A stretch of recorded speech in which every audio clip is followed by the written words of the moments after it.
Salut YouTube, j'espère que vous allez bien, bienvenue dans cette nouvelle vidéo. J'ai un peu froid, mais je vais quand même vous respecter. Bon, vous savez, à chaque fois on se retrouve un peu à la bonne franquette ici, donc je suis désolée par avance si l'éclairage va pas mal changer.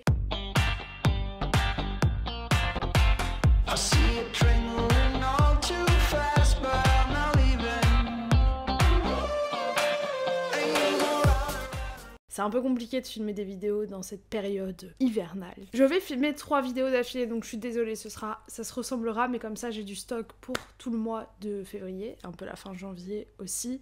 Je me suis dit, allez, on va commencer par juste ce que j'ai derrière moi ici. On va faire my 5 stars prediction of 2023.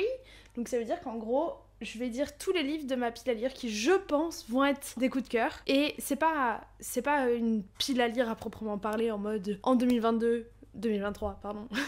Je vais avoir lu tous ces livres, mais plus en mode quand je vais lire ces livres, si c'est pas des coups de cœur, c'est que c'est raté. Donc l'idée c'est que à la fin de 2023, on regarde si j'ai lu ces livres-là et si je les ai lus, est-ce que c'était des coups de cœur ou est-ce que ça en était pas. Je voulais vite fait aussi vous parler, je fais un petit interlude de mes résolutions livresques pour l'année 2023. J'aimerais lire 50 livres en 2023. J'ai pas du tout réussi en 2022, j'en ai lu 22, je crois. Voilà, génial. J'aimerais continuer des sagas, mais genre je me fixe pas forcément de trucs particuliers. J'aimerais surtout réussir à poster 50 vidéos sur ma chaîne, donc c'est presque une par semaine, c'est un peu ça l'idée, je me laisse 2 vidéos un peu en rame. J'aimerais vraiment poster 50 vidéos par semaine et ça c'est plus pour moi en mode de le faire. J'aimerais créer mon statut d'auto-entrepreneur, qui est un truc que je fais jamais alors que tout le monde me dit que c'est pas si compliqué que ça, pour pouvoir faire, parce que j'ai reçu des propositions de partenariat vraiment très sympas et vous savez que je sélectionne de manière très picky mes partenariats et là ceux-là j'ai envie de les accepter, donc voilà. Sachant qu'il y a aussi des livres qui font partie de mes sorties que j'attends énormément de l'année 2023, donc on va peut-être commencer par cela. Tout d'abord, je pense que le livre The True Love Experiment des femmes de Christina et Lauren va énormément me plaire. Je pense que ça va être un coup de cœur parce qu'il y a vraiment tous les petits trucs qui peuvent me plaire et je pense que je vais faire exprès de pas lire de Christina Lauren jusqu'en mai, vu que le livre sort en mai. Comme ça, et ça fera trop longtemps que j'aurais pas lu un livre d'elle et ça me fera trop plaisir de le relire. Et ensuite, il y a Last Violent Call de Chloé Gong qui sort. Je sais pas si je le lirai en 2023, donc je vais pas trop en parler parce que j'en parle d'un autre, le tome 1. Là-dedans. Le premier, il s'agit de The Queen of Nothing. J'ai pas la jaquette, je l'ai laissée à Rouen. Mais voilà, The Queen of Nothing. C'est le tome 3 de The Folk in the Air series. Et voilà, je pense que celui-ci va être un coup de cœur. Le 1 et le 2 ont été un coup de cœur. Et par contre, ça me fait un peu peur parce que j'ai vu beaucoup de gens avoir aimé le 3, mais pas avoir aimé le premier et le 2. Et ceux qui ont adoré le premier et le 2, ne pas avoir aimé le 3. Donc j'espère que je vais pas faire partie de ça et que, genre, de manière générale, cette trilogie sera un énorme coup de cœur. Surtout que j'ai ce sentiment de pas avoir fini de trilogie depuis très longtemps. Et j'ai envie de mettre un point final à une série, même si ça me brise un peu le cœur, je vais pas vous mentir. Ensuite, on a une romance. Il s'agit de The Hating Game de Sally Thorne. Je l'ai acheté un peu parce que l'occasion était pratique et tout, mais en fait ma sœur, mes 2 sœurs même, ont regardé le film sur Amazon Prime, je crois, dernièrement, et elles ont trop aimé. Et quand j'ai dit à Loulou que de base c'était un livre, elle m'a dit ah bah je me verrais bien commencer la lecture VO avec ça parce que vraiment j'ai beaucoup aimé le film. Et donc je mettais pas énormément d'espoir dans cette romance, mais maintenant qu'elle m'a dit que le film était génial, j'ai trop envie de le lire, pouvoir voir le film par la suite, et donc je pense que ça peut être un 5 étoiles. À savoir que pour moi, un 5 étoiles, c'est juste un livre où j'ai passé un super moment de A à Z. À chaque fois que je rouvrais le bouquin, j'avais hâte d'y aller et je le recommanderais. Genre, il y a énorme coup de cœur et je mets aussi des 5 étoiles qui sont pas forcément des coups de cœur. Je trouve que dans l'ensemble, j'ai l'impression que beaucoup de gens donnent des 5 étoiles très difficilement. Moi, c'est pas mon cas. Si j'ai passé un bon moment et que je vois pas un défaut au bouquin, et c'est un 5 étoiles, c'est pas grave, c'est bon, c'est très bien. Alors celui-là, si c'est pas un 5 étoiles, je pense que je tombe en dépression.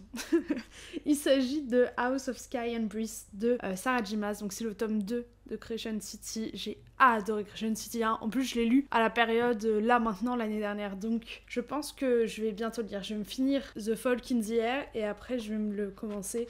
J'espère juste pas mettre 25 ans à le lire, mais bon, il est énorme, il fait 780 pages. Mais si c'est aussi bien que le 1, ça va être incroyable. Franchement, lui, j'ai pas trop de doute, je pense que ça va être trop bien. Ensuite, il y a un tome 2 qui s'agit de, ouais déjà, Jadoir de Fondali. C'est le tome 2 de Jade City et voilà, lui aussi c'est un mastodonte en fait. 580 pages. Il y a que des bricasses. Mais il faut que j'arrête de regarder la télé, donc il faut que je lise plus. C'est une de mes résolutions. Et voilà, je sais pas quoi vous dire. J'ai même pas lu le résumé, je crois. Je me rappelle à peine de comment finit le 1, mais je sais que je vais retomber dedans très rapidement. Et le 1 a tellement été une claque de high fantasy un peu, et j'ai trop aimé que ça se développe comme ça en Asie, que j'ai trop hâte. Ensuite, oh là là, me frappez pas, hein, mais cette vidéo sur les livres de Taylor Jenkins Reid va arriver, et surtout que Daisy Jones and the Six sort très prochainement. En série, je crois que ça va être genre vers mai, juin, je sais pas, j'imagine par là. Ils ont sorti la bande-annonce, je crois. Donc bon, j'ai un peu peur, je pense. Vous savez quoi, là je vais avoir filmé 3 vidéos, donc ça veut dire que techniquement pendant 3 semaines je suis dispo. Donc pendant 3 semaines, on va se lire du Taylor Jenkins Reid. Mais d'un autre côté, non, je vais arrêter de vous mentir. Je sais que c'est pas vrai, je sais que c'est pas possible. Parce que pour moi c'est très été quand même, ça, vous voyez. Je sais pas, oh là là. Mais je pense que ce sera un 5 étoiles. Je pense que tous les livres de Taylor Jenkins Reid seront des 5 étoiles. J'adore. Celui-ci, oh là là, j'ai trop hâte de lire. En plus, pour votre information, il en reste sur le site de la Fairyloot. Si jamais cette magnifique édition vous intéresse, attendez, je vais vous montrer. C'est signé par les auteurs. Et regardez, il est beau, hein? Voilà, et c'est un one-shot, je crois. Ah non, attends, je sais plus, parce que je crois que j'avais dit ça dans une vidéo et quelqu'un m'avait repris. Mais bref, pour moi, je le vois un peu comme un petit Six of Crows, donc très envie de le lire. Et je pense que ce sera un 5 étoiles. Et limite, c'est pour ça que je me le garde sous le coude. C'est pour me dire, le jour où je sais plus quoi lire en fantasy, bah j'ai celui-là où je sais que ce sera un 5 étoiles. Mais il faut que j'arrête de faire des réserves, Agathe. On n'est pas, voilà, en danger. Et ensuite, ça fait partie de mes derniers achats, Rêve d'envol, donc le tome 2 des Accords corrompus. Le tome 1 a été une très belle surprise, et en plus pour une fois c'est de la fantasy en français, donc c'est cool à avoir dans ma palle aussi, ça me permet un peu d'alterner, et je me rappelle que ça se lisait super vite, donc j'espère aimer énormément aussi.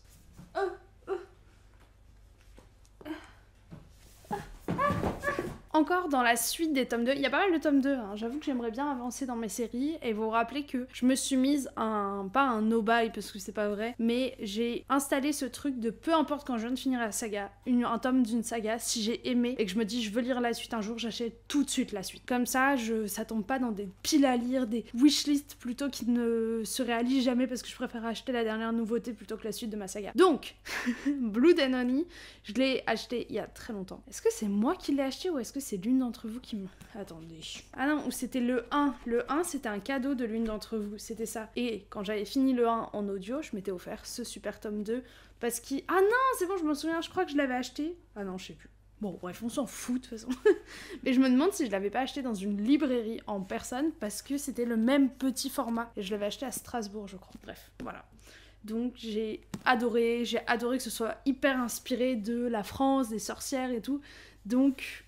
il n'y a pas de raison de pourquoi je ne lis pas cette suite et je sais que quand je vais la lire, ce sera un 5 étoiles. Pareil, en parlant de Paris et tout, celui-ci je l'ai acheté il y a un petit moment chez Gilbert Joseph en plus. Je sais pas, pareil, lui je pense que ce sera un 5 étoiles. En plus je crois que c'est juste une... Ah non, il y en a peut-être 3. C'est peut-être une trilogie. Mais ça a l'air d'être un... Déjà c'est dans une autre temporalité, c'est en 1889, donc déjà c'est... différent de ce que j'ai l'habitude de lire. Et c'est à Paris, donc vous voyez, il va y avoir un peu cette magie quand même parisienne. Donc je pense que ça va être trop cool. Mais il faut que je lise. Cultural Appropriation. Ah merde. Ah mais ils disent que c'est bien fait. Genre que ça critique ça. Ok. Bon. Voilà, bref. Donc celui-ci, je pense que ce sera un 5 étoiles quand je vais le lire et c'est le coup de cœur de beaucoup de gens. Ensuite, alors lui aussi, je sais pas pourquoi je l'ai toujours pas lu. Il s'agit de Aristote et Dante Dives into the Waters of the World que la copine de mon frère m'a offert l'année dernière à mon anniversaire, donc ça va faire 1 an très bientôt. Mais en fait, je voulais absolument relire le 1 et je trouve pas le moment. En fait, j'ai envie de me mettre genre un vinyle de Lana Del Rey, une bougie dans ma chambre, un stabilo à la main et relire le 1 en anglais parce que la première fois que je l'avais lu, c'était en français. Et ensuite directement enchaîner sur 2. En plus, c'est des livres où les chapitres font 3 pages, donc ça se lit super vite et c'est très poétique et tout. Mais je sais pas, en fait, comme dans ma tête, il n'y avait pas besoin de ce tome 2. Il n'y a jamais eu besoin de ce tome 2. J'ai du mal un peu à passer à ça.